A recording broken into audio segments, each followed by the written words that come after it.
pyroclastic cloud or suffocated to death. Many others just died on the spot, a tribute to the nightmare, if you would, which a volcano had wrought.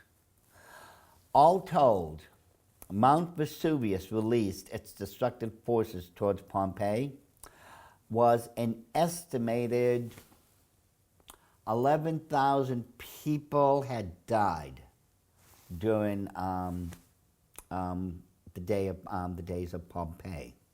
Some might argue that those were, things that happened in the past. Are there any eruptions, happening today? The sad truth is, yes. The following is a list of volcanoes that have erupted during the 21st century. Many others have showed signs of erupting. We just have to wait and see what the future holds when it comes to these volcanoes. Why have I mentioned volcanoes?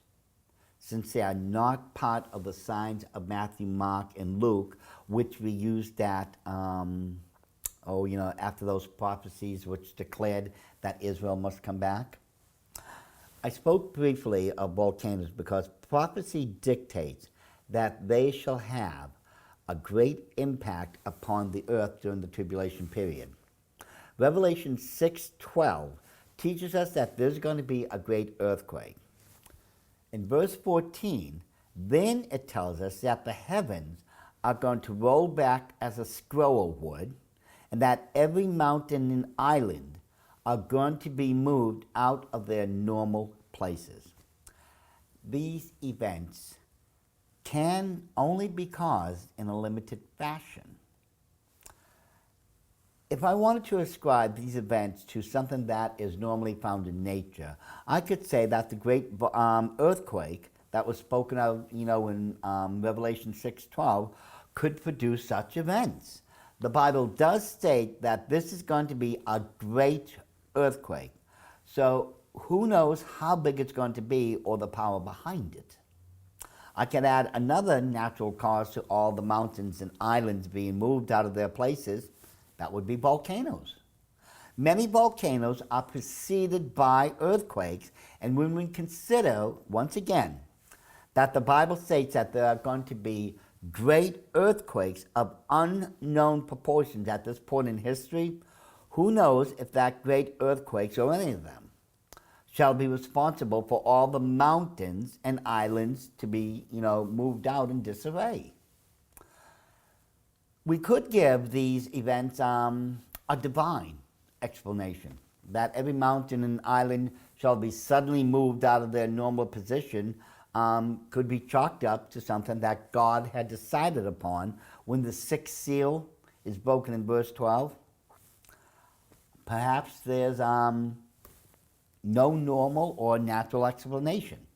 This could all happen because of divine will. God just says it is, and it happens. There is one other explanation that could fit the bill. It's known as Earth Crust Displacement, or ECD. It is believed by a few scientists that the mantle or the outer crust of the Earth has, dramatically shifted in the past. Where Antarctica rests now in the South Pole could have at one time been up here at the North Pole instead, because the entire mantle of the Earth shifted. Some believe that this could account for some of the events that happened during the Great Flood of Noah.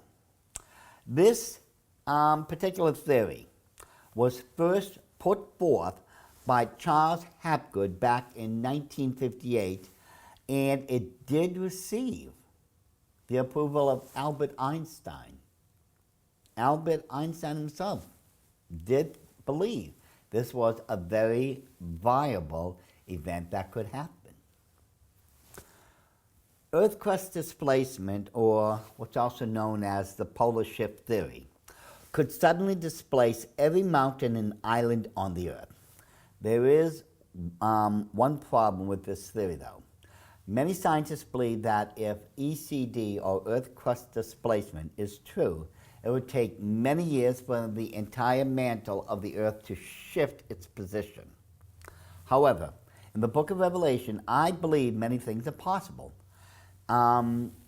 Maybe the entire mantle of the entire Earth will shift overnight, or perhaps in a week.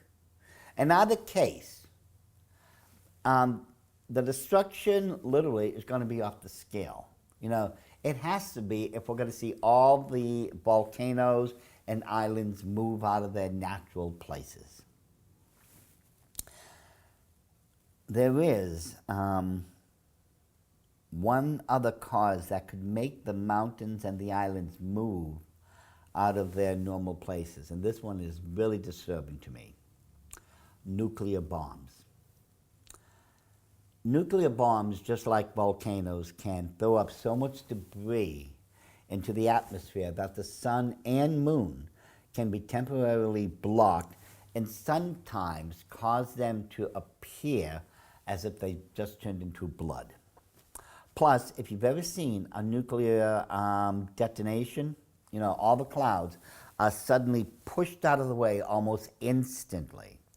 The effects are truly frightening, as they are destructive. In Ezekiel 38, chapter 38, verse 22, speaks of the tribulation period. We have a description of what could very well be a nuclear device being detonated. Now, these are just some of the possibilities that could happen when the prophecies are being fulfilled. It's hard to say at this point, but again, as we're saying, these, for the most part, they are viable options that could very well happen. The next sign of nature rebelling against mankind is that of pestilences, or what we call plagues or diseases. When it comes to plagues, we've already made a comparison between the 10 plagues of Egypt and how those things seem to be foreshadowing events that are going on today. What about diseases? We were also warned in Matthew 24 and Luke of pestilences or diseases. Considering my medical background, I really don't feel it's necessary to get into diseases. There are so many diseases that have struck the earth, I wouldn't even know where to begin with all of it. Suffice it to say that the sign of pestilences or diseases and plagues are in great abundance. So that sign is definitely, being foreshadowed, or shall we say, being fulfilled, however you want to look at it. I'm going to add to the list of signs as be fulfilled with that of famines.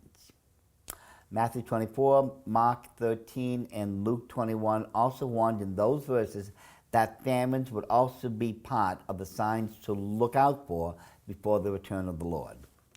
Again, because there is so much worldwide hunger or famines going on right now, I really don't think I need to try and point them out to anyone. All of those famines should be obvious to anyone by now. Are there any other signs that we should be watching for, as diseases, plagues, volcanoes, earthquakes, etc., anything like that? The answer is yes.